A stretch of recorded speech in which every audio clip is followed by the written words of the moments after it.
Praise the lord. నేటి వాగ్దానము, నిన్ను రక్షించుటకు నేను నీకు తోడై ఉన్నాను. ఇర్మియా గ్రంథము 30వ అధ్యాయము 11వ వచనము. దేవుడు ఎల్లప్పుడూ మనకు తోడుగా ఉంటాడు.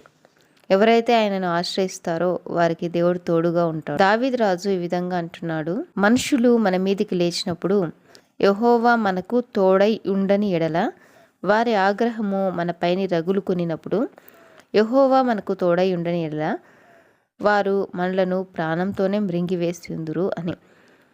దావీదు రాజు ప్రతి సమయంలో దేవుని మీద ఆధారపడుతూ వచ్చాడు కనుక దేవుడు ప్రతి సమయంలో దావీదును రక్షిస్తూ వచ్చాడు.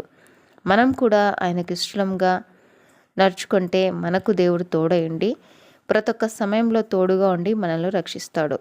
దావీదు ప్రతి సమయంలో దేవుని మీద ఆధారపడటం నేర్చుకున్నాడు కనుక దావీదు పోయిన చోట్లనెల్లా దేవుడు దావీదుకు తోడుగా ఉండి రక్షిస్తూ వచ్చాడు.